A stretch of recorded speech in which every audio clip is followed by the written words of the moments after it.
Kayo ba ay naniniwala sa hawa ng aswang? Paano ninyo ito haharapin? At kung kayo ba mismo ang nasa sitwasyon, ano ang gagawin ninyo? Mapagpalang araw sa iyo, kabaryo, pati sa mga nakikinig dito sa inyong programa. Gusto ko lang ibahagi sa inyo itong karanasan ko. Noong nakaraang araw kasi, napakinggan ko ang kwento ninyo patungkol sa kalamansi. At ako mismo ang magpapatunay na totoo ang kalamansi sa ganoong sitwasyon. Itago nyo na lang ako sa pangalang Ricky. Ngayon ay nakatira dito sa lugar ng Bulacan. Nangyari kasi ang kwentong ito sa lugar ng Nueva Ecija taong 2001. Kasama ko noon ang asawa kong itago natin sa pangalang Mean. Kinasal kami noon sa Nueva Ecija at si Mean po talaga ang taga roon. Dahil siya kasi ang babae, kaya naman pumayag akong pumunta doon at roon ako manirahan sa loob ng 3 taon. Bago naman ako magtungo noon nagbili naman ang nanay ko sa akin. Marami raw aswang sa lugar nila Mean ng mga panahong iyon. Doon ay nagpadala ito ng halos kalahating bayong. Pagsilay ko sa laman noon ay halos puro kalamansi ang naroroon. May ilang supot rin ng asin sa loob ng bayong. Hindi ko naman alam kung bakit yun ang ibinigay ng aking ina sa amin. Noon ay hindi pa naman uso gaano ang cellphone o gadgets. Maski ang internet noon ay pahirapan pa. Kaya naman, tanging sa litrato lamang nakita ng aking ina itong si Mean. Nakilala ko kasi ito noong nagtatrabaho ako sa isang pagawaan ng sardinas na hindi ko na lang bibigyan ng pangalan. Nung makuha ko nga ang mga yun, medyo maraming tanong sa aking isipan. Inisip ko na anong konekta ng kalamansi sa aswang. Habang nagwika naman ang aking ina na palagi raw akong magdadala ng kalamansi kung saan man ako mapadpad. Kilala raw ako nito na mahilig magpunta sa kung saan-saan o dumayo sa isang piyestahan. Napaisip naman ako nang marinig ko iyon. Di ko alam kung bakit kailangan ko pa magdala ng ganon karaming kalamansi. Noon rin kasi, kabaryo, ay hindi talaga ako naniniwala sa mga ganoong bagay, maging sa mga multo. Para sa akin kasi, hindi ako maniniwala kung hindi mismong ako ang nakakita ng kung ano man na yun. Sinuklian ko na lang ng pagngiti ang aking ina. Dala na lang rin ng respeto sa kanya. Kaya naman hindi na ako kumontra pa. Inisip ko na lang na magagamit rin naman namin ng kalamansi. Pwede namin gawing sausawan o kaya ilahok sa mga lutong may sarsa. Nang kinagabihan ay umalis na ako. Isang sakay ng bus at saka naghabal naman ako papunta sa mismong lugar nila Mean. Sa loob ng halos 2 linggo, tanging inasikaso ko muna si Mean. Gawa ng bagong kasal nga lang kami. Gusto ko rin kasi na magkaroon kami agad ng anak. At yun na nga, kabaryo. Iabante ko na ang kwento. Makalipas kasi ang halos 1 buwan. Doon nga ay nakabuo kami ni Mean ng isang buhay sa kanyang sinapupunan. Napahiyaw naman ako noon. Tansya ko na halos 10:00 na noon nang ibalita sa akin ng aking asawa Siyempre kabaryo, sa sobrang saya ko ay napahiyaw naman ako. Doon nga ay halos marinig na sa lugar namin ang boses ko. Maya-maya ay isang tunog ang nangyari sa may tarangkahan ng bahay namin. Isang tunog na nagmula sa katok. Noon kasi kabaryo, pag ganoong oras ay wala ng tao sa labas. Kaya naman nagulat ako kung sino iyon. Di rin kasi tabi-tabi ang mga bahay ng mga panahong iyon. Di ko naman alam kung bubuksan ko ang tarangkahan ng bahay namin. Dalawa lang kami ni Mea noon at wala naman akong inaasahan na bisita o lalo na't ganoong oras na ng gabi. Nagsabi naman itong si Mea na wag ko na raw silipin. Ngunit bilang isang lalaki ay pilit kong nilakasan ang aking loob. Kumuha ako ng isang sundang at agad na itinabi ko ito sa gilid ng pintuan para kung ano man ang mangyari ay handa ako. Doon ay lakas loob akong pumihit sa bukasan ng pinto. Maya-maya pa ay tumambad sa akin ang isang matandang babae. Bahagyang napaatras naman ako ng sandaling iyon. Kung titingnan ko ay halos kasing tanda lamang iyon ng aking ina. Doon ay nagwika ito na kaya raw siya nagpunta ay dahil nang marinig nito ang isang pagsigaw na nagmumula sa aming bahay. Tulog na raw kasi ang kanyang ibang mga apo. Nag-alala lang raw ito sa kung baka ano na raw ang nangyayari sa aming bahay. Nang marinig ko naman iyon, ay sumagot ako sa ginang nang, "Ay ganun po ba? Pasensya na hunay. Di ko natansya yung boses ko. Masaya lang ako kasi buntis na ang asawa ko." Wika ko rito. Nang marinig naman ito, ay napatingin naman ito sa loob ng bahay namin. Habang sumasagot ito ng, ganun ba? Ay sige, pero parang di ko kasi kayo lagi nakikita. Bago lang ba kayo dito sa lugar?" Tanong na wika nito sa akin. Napailing naman ako roon at sinabi na yung lupa ay sa lolo pa ni Mean. Doon ay pinakilala ko ang asawa ko at maging ako ay nagpakilala na rin. Matapos naman malaman noon, nagpakilala ang matanda sa pangalang Paring o mas kilala siya sa pangalang Lola Paring sa aming lugar. Siya raw ang nanay ni JR. Si JR ang nakakausap ko naman noong mga unang linggo namin sa lugar na iyon. Madalas rin kasi yon nakakasalubong ko sa tuwing lumalabas ako ng bahay. Hindi rin naman kasi namin halos kilala ang lahat ng mga naninirahan doon. Siguro ay bago ang mukha namin.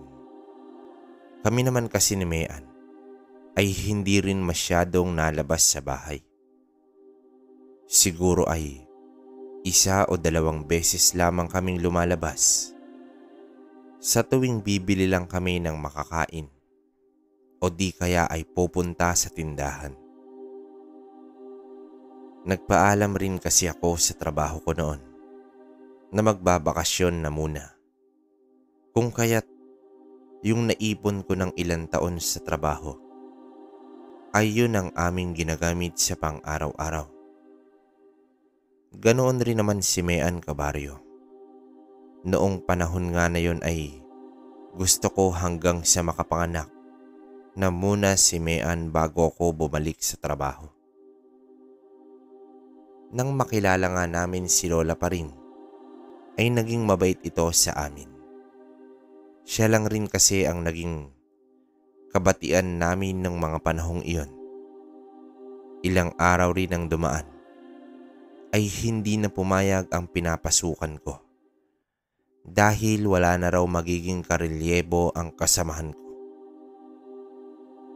Nga pala, isa akong bantay sa isang pabrika noon.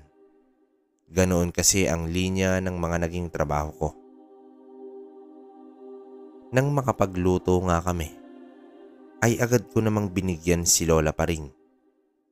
Siya rin kasi ang napapasuyuan kong silipin at tingnan si Mean sa tuwing nasa duty ako. Ito rin kasi ang halos kasama ni Mean at mas madalas na nakakausap. Uminom naman kaming konti ni JR dahil kaarawan daw ng kapitan doon. Nang matapos iyon, ay halos lasing ang lahat ng tao sa kanilang lugar. May pasok naman ako noon, kabaryo.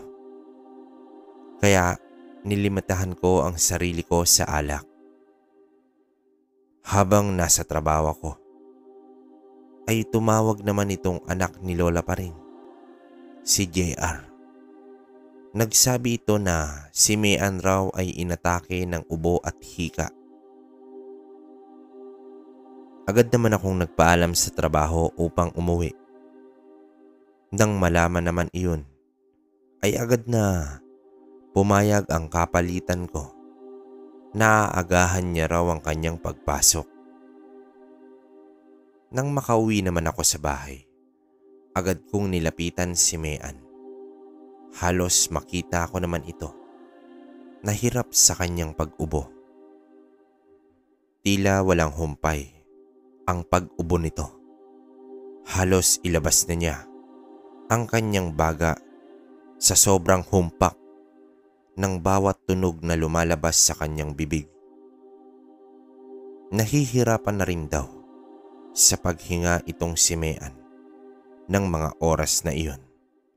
Doon nga ay hindi ko na alam ang gagawin ko. Halos mataranta na ako. Kaya naman agad kong binuhat ang asawa ko. Doon nga, kabaryo, ay gusto ko nang dalhin sa ospital itong si Mean. Kung tatansyahin kasi, kabaryo, ang hospital noon ay malayo sa aming tirahan. Aabutin ito ng halos 1 oras na biyahe dahil sa hindi pa naman konkreto ang daanan doon. Noong bubuhatin ko na si Mean, agad na napawi ng isang bayong ang paningin ko. Doon ay nakita ko ang bayong na bigay ng nanay ko. Yung isang bayong na purong kalamansi ang laman. Nang silipin ko nga iyon, ay iilan na ron ng parang pabulok na. Medyo nangingitim na rin ang ilang piraso nun. Doon ay napagdesisyonan ko ng ipagtimpla si Mean ng kalamansi. Inisip ko rin na maayos iyon para mawala kahit papano ang ubo nito. Nang may abot ko na nga ang basong may kalamansi, agad namang ininom niya iyon. Doon daw ay nakaramdam siya ng konting pagluwag ng paghinga. Kahit papaano raw ay guminhawa ang pakiramdam nito. Agad naman akong lumabas saglit upang bumili sa tindahan ng panggamot sa ubo. Doon ay walang tinda. Kailangan ko pa raw magtungo sa bayan mismo. Doon nga ay hindi ko na iniwan si Mean. Umuwi na lamang ako dahil sa tingin ko sapat na ang sariwang kalamansi na iniinom nito. Nag-isip rin ako dahil yung ipon ko noon ay nabawasan na. Yun din kasi ang plano kong gamitin sa panganganak ni Mean. Inisip ko rin na walang titingin sa asawa ko kapag nasa trabaho ko. Kaya naman nagpasya ulit ako na lumabas sa trabaho para maalagaan ko si Mean at ang magiging anak namin. Siguro buenas lang talaga ako sa trabaho ko dahil kahit papaano ay pumayag pa rin sila. Nang bilangin ko ang perang na itatabi ko noon, napagtanto ko na halos kakaunti na lang pala ang natitira roon. Doon nga ay napagpasyan kong umisip ng pagkakakitaan nang hindi ako umaalis sa bahay namin ng asawa ko. Naisip ko naman noon ng kalamansi na bigay ng nanay ko. Nang muli kong silipin iyon, ay napakarami pa rin pala. Nakagawa naman ako ng kalamansi juice. Dinamihan ko na lang ang asukal kabaryo. At doon ay naglagay ako sa harap ng bahay. Doon ay napadaan naman si JR. Inalok ko naman ito at agad naman itong kumuha ng isang plastic. Maging si Lola pa rin ay pinadalhan ko ng tinimplang kalamansi. Maya-maya pa ay bumalik ulit si JR. Yun pala ay pupunta ito sa talipapa. Doon nga ay nalaman kong hindi raw ininom ni Lola pa rin ang ginawa kong kalamansi juice. Masyado raw matamis. Inisip ko naman na baka may sakit iyon na bawal lang matatamis. Hinayaan ko lang naman yung nalaman ko. Para sa akin kasi ay masarap naman ang pagkakagawa ko noon. Ilang tao rin naman ang napapadaan at bumibili sa akin. Doon ay kahit papaano, kumita ako ng maliit na halaga. Ilang araw pa nga ay nakaipon ako kahit papaano. Naganap ako noon ng segunda mano na rep para hindi masira ang kalamansi na mga ginagawa ko. Pinagpatuloy ko na noon ang pagtitinda ng kalamansi. Doon nga ay umabot na sa kabuuan ng asawa ko. Medyo naging ayos naman noon ang pakiramdam ni Mean. Salamat rin sa bigay na kalamansi ng nanay ko. Doon ay nagkaroon kami ng income kahit papaano. Yun din ang nagbibigay tulong sa aming pinansyal. Naggastos sa araw-araw. Madalas na rin kasi akong bumibili ng gamot. Habang nagliligpit ako noon, siguro nasa alas 7 na ng gabi noon, doon ko rin nalaman na piyesta pala kinabukasan sa lugar na iyon. Tinanong ko naman kung bakit napaaga ang handa nila. Nagwika naman si JR na, maaga talaga rito, Ricky. Yung iba kasi binuburo pa ang mga karne. Saka tingnan mo yan, bagong luto lahat yan. Pinadala rin ni nanay. Wika ni JR sa akin. Dalawa lang kasi kami sa bahay ni nanay. Hindi na rin kasi kami kumakain masyado ng karne. Pahabol na wika nito sa akin. Bigla na lang napasalubong ang kilay ko. Muling bumalik sa alaala ko ang alaala noong unang beses kong makita si Lola pa rin. Hindi naman ako nakatanggi roon. Naisip ko na wala pa naman akong nabibili upang lutuin. Saka sa dami ng karne na bigay ni JR, tiyak ko na aabutin pa ng kinabukasan iyon. Lalo na't dalawa lang naman kami ni Mean sa bahay. Agad naman akong nagpasalamat kay JR. Doon nga ay pumasok na ako bitbit ang bigay na ulam ni JR. Marami naman akong inihanda doon. Meron kasi noon na sisig, kaldereta at dinuguan. Ngunit mas marami pang iba. Talagang handaan sa piyesta nga iyan. Literal na purong karne. Kahit anong gulay sa lutong iyon ay wala akong makita. Medyo mainit pa noon ang karne. Kaya naman takam na akong lantakan iyon. Halos ang usok at aroma ay umiibabaw sa aming loob ng bahay. Ang asawa ko naman noon ay takam na rin. Halos gusto niya na raw na kainin ng karne noon. Sumisipa na rin kasi sa tiyan. Ang anak namin, pinapili ko naman ang magmisis ko noon. Tinanong ko pa ito, kung gusto niya ba ang mga pagkain iyon. Doon nga ay itinuro nito ang kaldereta. Nagtanong pa noon itong si Mean kung may kalamansi bang kasama ang ulam. Nakasanayan na kasi ni Mean ng gumawa sa sausawan na may kalamansi. Sinabi ko naman na wala, pero agad ko itong binawi.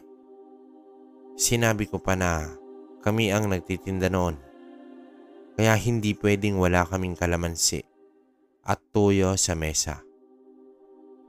Agad rin naman akong pumitas ng kalamansi sa likod ng bahay namin. Nagtanim din kasi ako ng binhi ng mga panahong iyon, kabaryo. Nang makakuha na ako, ay agad kong hinati iyon sa gitna. Agad ko namang ibinigay kay Mean ang kalahating parte noon. Ako naman ay agad na kumuha ng isang ulam. At doon ay naglagay na ako ng kanin sa plato namin. Saktong mainit rin kasi ang kanin ng mga oras na iyon. Halos kakasaing-saing lang rin kasi ni Mean. Doon naman ay nakita kong pinigaan ng asawa ko ng kalamansi. Ang kinuha nitong kaldereta. Ako naman ay kakain na rin. Hawak ko na noon ang kutsara na may laman na kanin at ulam. Maya-maya ay biglang napatras ang asawa ko. Nabigla naman ako dahil nalog ng malakas ang mesa noon. Halos matapon ang tubig namin noon. Bigla rin itong napasigaw ng malakas. Maging ang kutsarang hawak nito ay nabitawan na niya. Agad naman akong nagtanong kung bakit nanginginig yung kamay nito habang isa po ang kanyang bibig. Ang isang kamay nito ay nakaturo sa kaldereta noon na ibinabad nito sa kalamansi. Nang makita ko naman iyon, ay halos masuka rin ako. Doon ay nakita ko ang parte ng pamilyar sa akin. Nakita ko ang isang mata. Kung ipapaliwanag ko, kabaryo, ay halos mata iyon ng isang tao dahil may nakatikit pa itong balat. Maging sa ilalim ng parte ay meron din akong daliri ng isang tao. Sa wari ko ay daliri iyon ng isang mangingisda o kaya ng isang matanda. May mga buhok pa roon ng isang tao. Halos masuka rin ako noon, kabaryo. Nang makita ko iyon ay dali-dali akong kumuha ng isang kalamansi. Doon ay binudburan ko rin ng ibang karne na nakahain.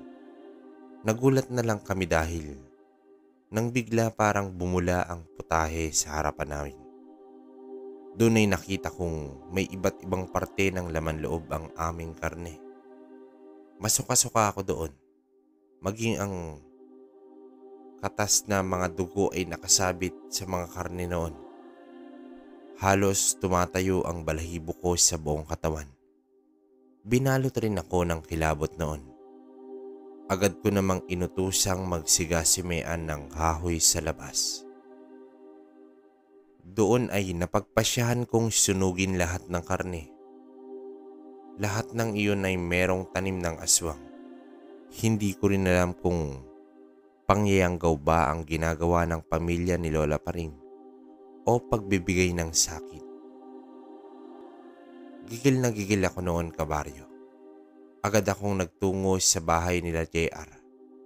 Doon ay pilit kong kinatokang malakas na pintuan at alon sa bahay ninyo. Doon nga ay natapat ako. Tinanong ko naman sila at agad kong winisikan ng kalamansi ang mag-ina. Hindi naman sila nasaktan o kahit man lang nalungkot. Nagalit sila sa akin noon na bakit daw ganoon. Nagtapat naman si JR sa akin. Bigay lang raw iyon ng estranghero. Marami raw itong dala. Gusto daw noon na ipagkalat niya ang mga ulam. Maraming bahay din daw ang siyang binigyan. Sinabi nga raw na luto ni Lola pa rin iyon. Para daw hindi na magtanong ang mga bibigyan niya. Doon nga ay halos masukarin ng mga mag-ina dahil nakakain rin sila ng isang putahing iyon. Doon nga ay agad naman nilang tinawag ang albularyo sa kabilang sityo. Doon ay napagtanto namin na nangyayanggaw daw ang mga iyon. Nataon lang na piyesta sa lugar namin kaya roon namigay ng pagkain. Mula nga noon kabaryo, ay lagi na kaming nagmamasid sa mga pagkain. Kung hindi namin luto, ay di kami kumakain.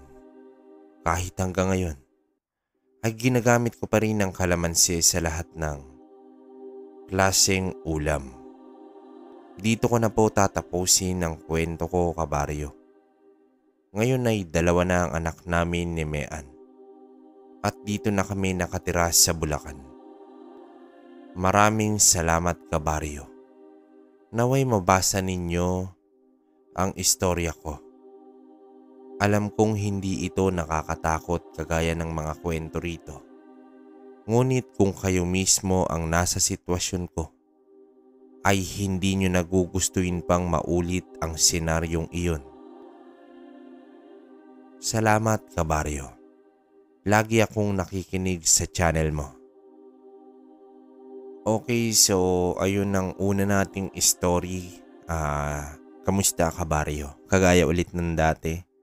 2 story pa rin to. Bali, inuubos ko lang yung mga ganitong kaikling story tapos proceed na tayo dun sa mga isang buong kwento. Meron din tayong series ng Antingero pero tatry natin kung saan natin ipapasok na araw yon.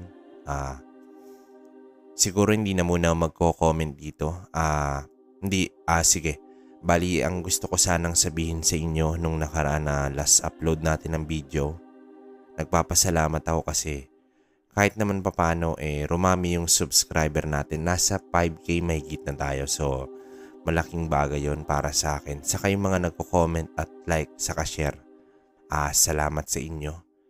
Ganun pa rin. Pa-comment, pa-like, saka pa-share ng video kung nagugustuhan nyo yung mga istoryang pinapadala sa atin. Siguro shoutout lang ako ngayon kalahati. Mamaya na ulit sa dulo. Kaya tapusin nyo para kung isa kayo ron, ay di salamat. Unang-una gusto kong shoutout si Arlene Cools Besa. Yun, so Johanna Lynn Mananglong. Yun, tama ba? Jerlyn Dame, Teresita Canales, Meli, shoutout sa'yo, Brain Omega, Roslyn Dalopere, Julmar, Purple Holic, Tita Sareno. Yun, so shoutout sa'yo nakaraan tita, happy birthday. Erma Rubio, Who Cares, no? 2339. Yan, shoutout sa'yo. Rick Grimmers, Jelly Golosino, Anya Angeline Santos, shoutout sa'yo. Peach Bayot, yun. Shoutout sa'yo. Lianel, yan. Elmer Nambio, Leslie Villanueva, Inday Gamay Balarosa. Yun. Pes Mercy, Lonnie's Vlog, Cheryl Rocha, Brenda Canyel, Marilu Matsuda, Pahad, Borad Bin, Pahad, pa-check nga kung tama yung mga sinasabi ko. Dina Divina Gracia, Jenaline Ronquillo, Michelle Malto, Chari Rochelle. So, yan na muna. Proceed ako sa next kwento. Mas maganda to at feeling ko mas magugustuhan nyo. So, pakinggan na lang natin, kabaryo. Yun. Mapagpalang araw, kabaryo. Itago nyo na lang ako sa pangalang Iyay. Ang kwentong ibabahagi ko sa inyo ay karanasan namin ng barkada ko. Taong 1989. Nangyari po ito sa isang bayan ng Ilocos. Di ko na lang ilalahad ang eksaktong address. Napagpasyan kasi namin ng kaibigan kong pasyalan ng baryo ng isa naming kaibigan. Noong kami ay nag-aaral pa lamang ng kolehiyo. Itatago ko na lang siya sa pangalang Pido. Si Pido noon ay isang tahimik na bata. Wala rin itong naging kaibigan masyado ng mga panahong iyon. Masyado kasing tahimik ito noon. Sa totoo lang, kabaryo, ilan sa mga kakilala namin nang nagsasabing nasa hanay ng aswang ang pamilya ni Pido noon. Ito rin ang naging kuno-kuno noon. Dahilan rin ito para layuan ito sa eskwelahan. Nagkapalagayan naman kami ng loob ni Pido noon. Minsan kasing nakausap namin ito kasama ng iba kong kamag-aral. Simula nga noon, nakakausap namin itong si Pido. Lagi naman itong kasama saan man kami magpunta. Nataon pa nga na naging kaklase ko ito sa isang subject noon bago matapos ang taon namin. Ngunit ang nangyari naman noon ay tila lumiban ito ng sunod-sunod sa paaralan. Naging dahilan rin iyon upang hindi siya makapagtapos sa pag-aaral. Napag-alaman rin namin na problema sa pamilya ang unang dahilan noon. Kailangan raw siya sa kanilang bahay sa probinsya dahil wala raw magbabantay sa kanyang ama na nakaratay na noon sa kama. Dahil nga raw dinapuan ito ng isang matinding karamdaman. Nang malaman nga namin na magpipista na sa kanilang lugar, agad naman kaming nagpadala ng isang liham. Nakasaad doon na gusto namin siyang bisitahin. Alam niya namang isa na rin siya sa grupo ng barkada, kaya nais naming bumisita sa kanilang lugar. Noong panahon na yon, kabaryo, ay hindi ko maipaliwanag ang nararamdaman ko. Dahil siguro sa mga kuno-kuno noon patungkol sa pamilya ni Pido, kinikilabutan pa rin ako ng mga panahong iyon. Hindi ko maalis na hindi mag-isip ng di maganda. Ito naman isa naming kaibigan, banat lang ng banat. Hindi nag-iisip kung ano ang pwedeng mangyari. Kabaliktaran ko naman ito. Mas mabuting hindi ko na lang ibigay ang pangalan, kabaryo. Gusto na din kasi nitong makita ang kaibigan naming si Pido at ang mga magulang nito. Minsan na rin kaming nagpunta sa baryo nila Pido. Medyo kakaiba lang talaga ang oras noon sa kanilang bahay. Marami rin kaming nakikita roon na kakaiba, kagaya ng mga lana, halamang gamot, at kung ano-ano pang gamit ng kanyang ama. Hindi ko naman alam kung palamuti lamang iyon o ginagamit ba iyon sa panggagamot. Maliban doon, kabaryo, ay wala naman kaming ibang napansin pa. Doon rin namin napatunayan na napagtanto na hindi naman totoo ang kuno-kuno patungkol sa kanilang pamilya. Pero kabaryo, sa totoo lang ako mismo ay hindi pa rin mapalagay sa tuwing pinag-uusapan namin si Pido at ang usapin patungkol sa pamilya nito. At dahil kaibigan naming matalik si Pido, ay wala na akong nagawa kundi ang sumama sa kaibigan namin sa kanila papunta kay Lapido. Yun nga ay nasa parte ng norte sa Ilocos. Hindi ko na lang ibibigay ang eksaktong bayan at barangay. Kilalang kilala rin kasi ang lugar na iyon sa norte kapag patungkol sa lihim ng kaliwa. Nang mapunta nga kami ng kaibigan ko, ay agad naman kaming sinundo ni Pido sa terminal. At nang makarating na nga kami sa kanilang baryo, sobrang liblib talaga. As in sobra. Masukal ang daan at kailangan naming lakarin iyon.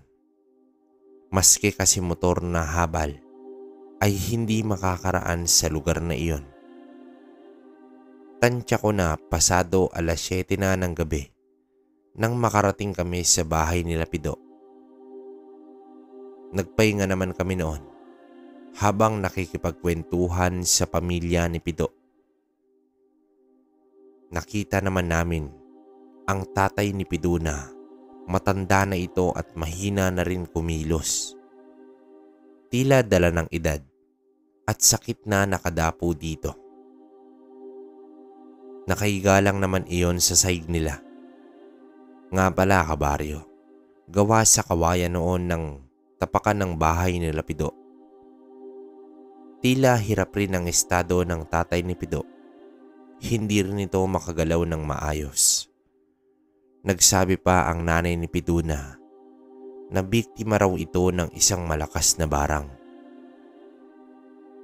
Doon namin nalaman na ang pamilya pala ni Pido ay galing sa pinakabantog na albularyo ng norte.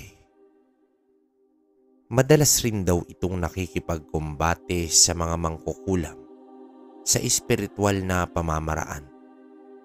Yun rin ang naging sanhi kung bakit nakaratay ang tatay ni Pido. Ginantian raw ito ng isang mambabarang. Rumubuelta raw iyon sa tatay ni Pido. Nagapi na raw ng tatay ni Pido ang may tanim ng barang sa kanyang katawan. Ngunit ang sumpa na iniwan raw nito ay sa hanggang kamatayan. Doon rin namin nalaman, kabaryo, ang dahilan kung bakit hindi na tumuloy sa pag-aaral si Pido. Kailangan raw nitong magsanay at maghasa ng gusto. Ito raw kasi ang magiging tagapaghalili ng kanyang ama sa pagiging bantog na albularyo. Nang sandaling yon, kabaryo, ay tila nabunutan ako ng tinik sa lalamunan. Dahil hindi naman pala totoo ang kuno-kunong aswang ang lahi ng pamilya nila Pido. Pagtapos ng sandaling iyon, ay nagpasya na kaming matutulog na. Bukas raw kasi ay mahalaga ang gagampanan namin sa piyestang dadayuhin namin. Hindi naman namin alam ang kanyang tinutukoy. Ngunit bakas sa mga mata nito na magiging ayos lang ang lahat. Nakaramdam naman ako ng tiwala kay Pido ng sandaling iyon. Sumapit na nga ang umaga. Agad naman kaming nag-ayos upang mamasyal at tumungo sa pistang pupuntahan namin. May kalayuan rin kasi yon sa kanilang baryo. Kung kaya't maaga kaming nag-ayos upang makarating kami ng maayos at naayon sa kainan. Kilala rin kasi ng kabaryo ang lugar ni Lapido na masasarap na putahe, yung tipong dito mo lang matitikman. Bago naman kami umalis, ay nagwika si Pidunang,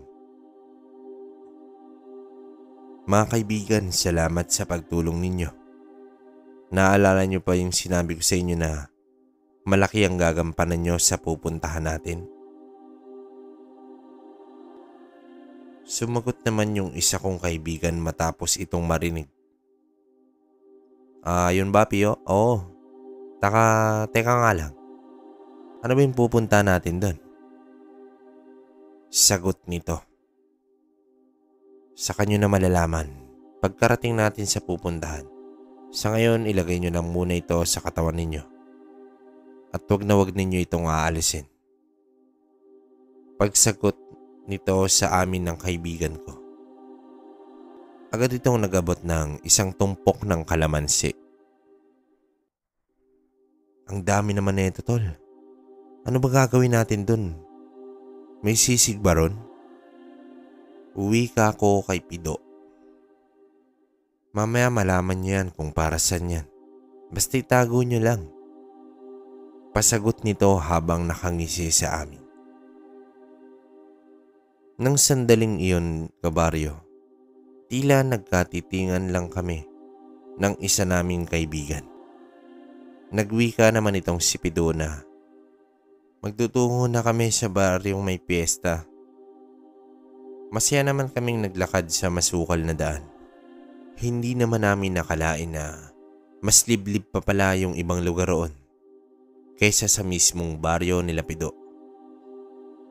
Kahit masukal ang daan, kabaryo, kitang-kita mo ang matatayog at naglalakihang mga puno. Parang isang paraiso iyon sa loob ng isang kagubatan. Mula sa kinatatayuan namin ay may kita mo ang mga taong nagsisiyahan. Bata man o matanda ay abala sa pagsalubong ng pistahan. May kita mo naman mula sa mga bahay ang bawat handa ng pamilya. Sa totoo lang, kabaryo, malalakas kaming kumain sa ganito.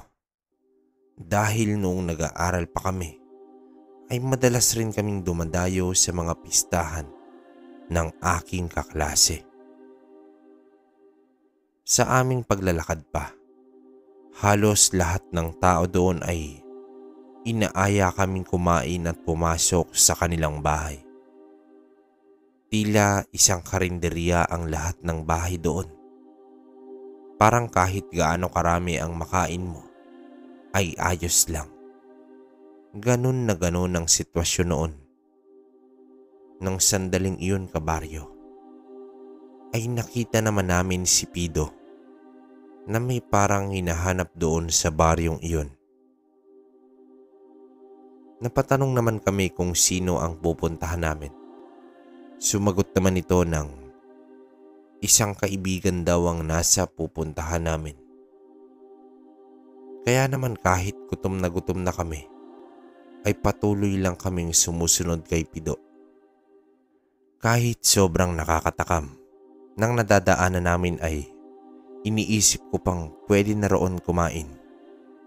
Di ko alam kung bakit dun pa sa kaibigan niya. Mukha pang masarap at bagong luto sa lugar na iyon.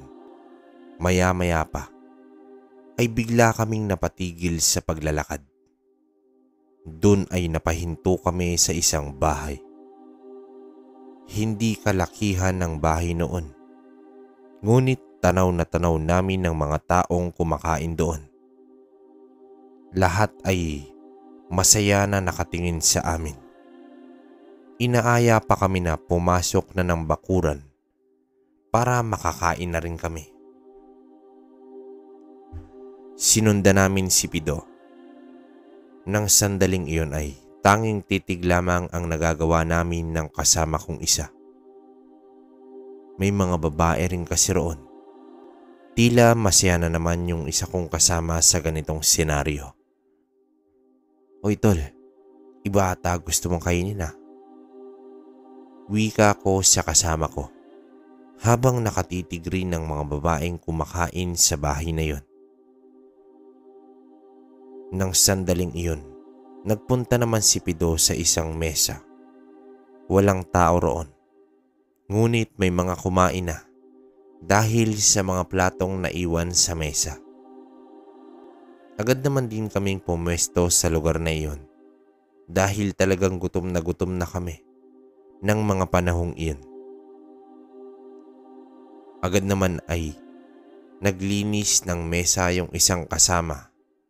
Kinuha nito ang mga platong nandun sa mesa ng mga kumain kanina.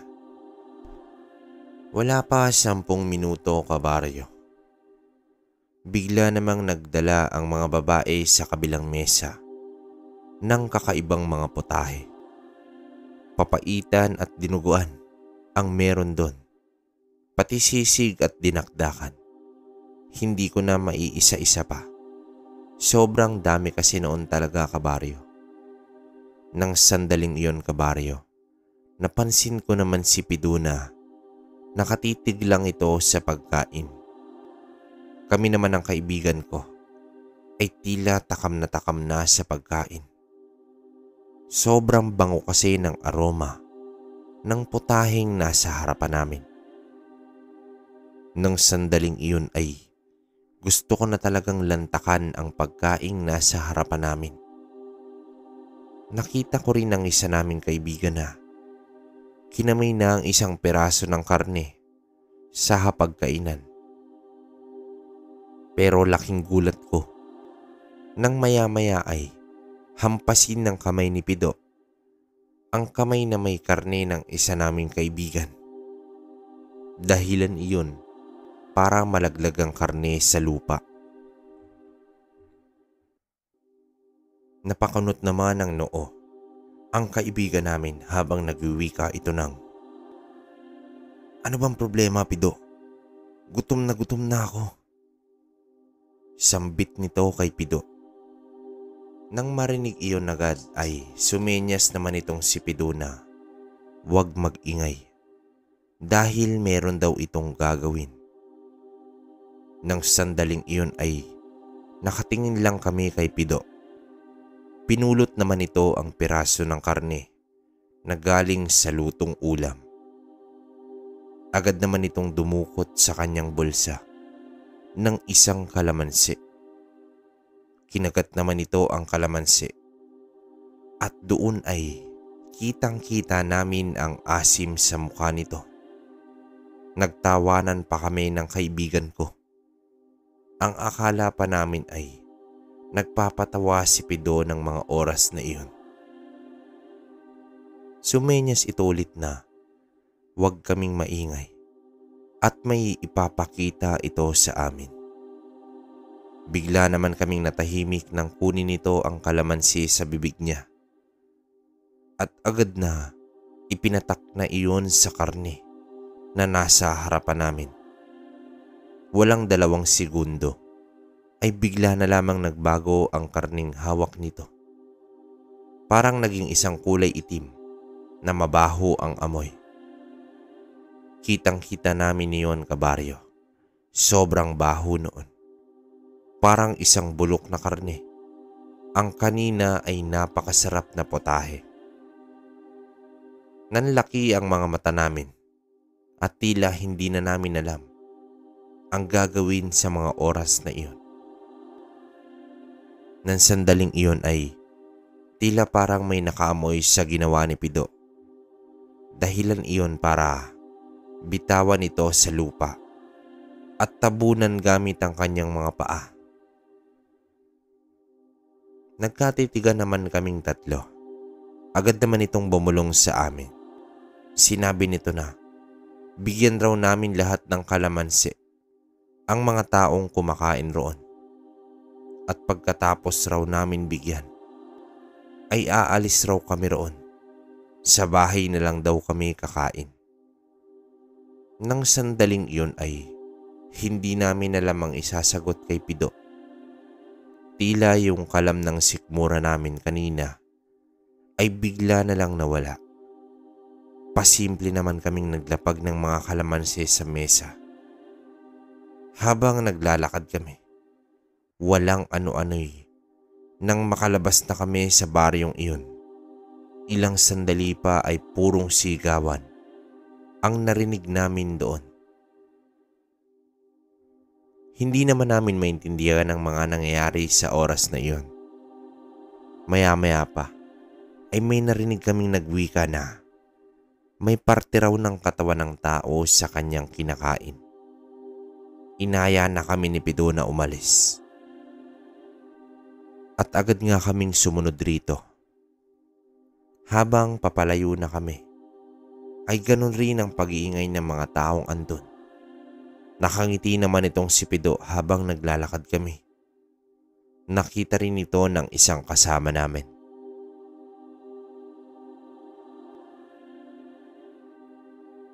Nang makaalis nga kami sa baryong iyon, ay nagtapat si Pido patungkol sa kakayahang taglay ng kalamansi. Kaya daw isiniwalat ito o tanggalan ng sabulag sa pagkaing hinihahain sa iyo ng isang aswang. Kapag pinatak mo nga raw ang kalamansi doon raw ay literal na hindi karne ng hayop ang nasa harapan mo. Yun din ang tatanggal sa amoy ng pagkaing iyon. Yun daw ay ang karne ng isang tao. Binalot naman kami ng takot ng isa naming kaibigan ng mga oras na iyon. Ngunit sinabi naman ni Pido na alam nito ang kanyang gagawin. Humingi rin ito ng pasensya sa amin. Ginawa niya lang daw iyon para hindi maghinala ang mga aswang na isa siyang nahanay sa angkan ng albularyo o mga hasa. Yung mga hasa, ayun yung mga pumapatay sa angkan ng aswang. Nang oras na iyon, kabaryo, nagtapat din itong si Pido na totoo na isa siyang mga hasa ng aswang sa lugar nila. At kaya niya naman iyon ginawa ay dahil isa iyong banta sa aswang na tila oras na para lisanin nila ang baryong iyon. Matagal na din kasi yung naghihinala na aswang ang pamilyang iyon. Tila ginamit niya lang ang pista upang makaporma sa mga aswang. Hindi naman namin alam kung ano ang magiging sagot namin. Kung malinis sa kadahilan ng dinala niya kami sa bahay ng aswang. Nagsabi naman ito na kaya niyang kontrahin ang yanggaw ng aswang kung mabigo man ang kanyang plano. Napailing naman kami ng kaibigan ko noon. Hindi ko rin kasi alam na totoo pala ang ganoong uri ng lahi. Kinabukasan pa nga ay humingi pa ng patawad muli si Pido. Pinatawad naman namin ito, pero nagsabi rin kami sa kanya na huling beses na punta na namin iyon sa kanila. Natawa pa nga si Pido. Nagsabi pa nga ito na siya na raw ang dadalaw sa amin. At eto nga noong pandemya ay nagkaroon kami ng oras na magkasama-sama muli mula nang lumuwag ang ECQ noon. Kahit may mga kanya-kanya na kaming pamilya, ay si Pido pa lang ang humahalili sa kanyang ama sa kanilang baryo. At doon ay tuluyan naging bantog na albularyo itong si Pido. Ngayon ay hindi ko na alam kung asa na ito. May sabi kasi na lumipat raw ito sa mas liblib na lugar upang mas maging mahusay sa pag-aaral. Hanggang dito na lang, kabaryo. Hanggang ngayon ay hindi ko pa rin makakalimutan ang karanasan namin sa baryo nila Pido. Sana po ay mabasa ninyo ang kwentong ito. Salamat.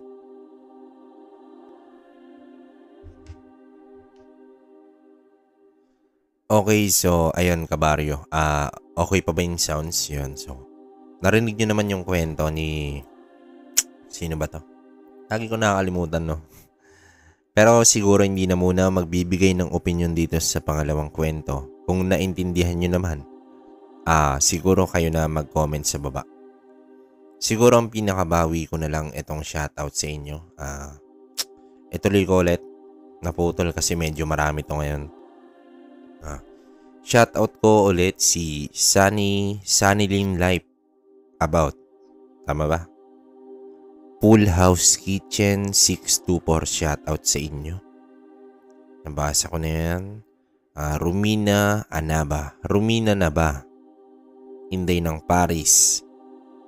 Lynn Duran. Admiring Hills. Mark Paul. Tina Santos. Elmer Nambio. Sayang user na naman. Shara 0846. Alan Benitez 5956. Ops. Ayun. Grail Benito. Shoutout sa'yo. Cesar Generoso. Yung boss. Charlene Gumansing. Luz Miguel. Wilma Pascual. Yun. Julie Ruel. Salamat. Meron pa ba? Wait lang guys Ito, kadugtong to dun sa last videos natin kasi hindi ko to na shoutout DJ Rain 13, Lisa Pot Dimples, yun. Maria Peka Papas. Okay. Robert Sanchez, shoutout sa'yo, boss. Corazon Nif. Isa Dasened, yan. Inday Gamay. Eva La Rosa, nabanggit ko na kanina. Jenaline Ronquillo, shoutout sa inyo. Lorna Calyaw, Elmer Panso. Okay. Siguro yung iba, next na lang, guys, kabaryo. Hingi lang ulit ako ng opinion kasi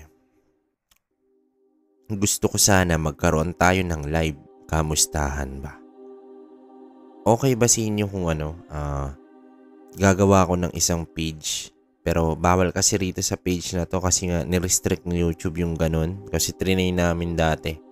Kausap ko pa si Manlalakbay. Dalawa sana kami pero nagkaroon ng restriction about sa live.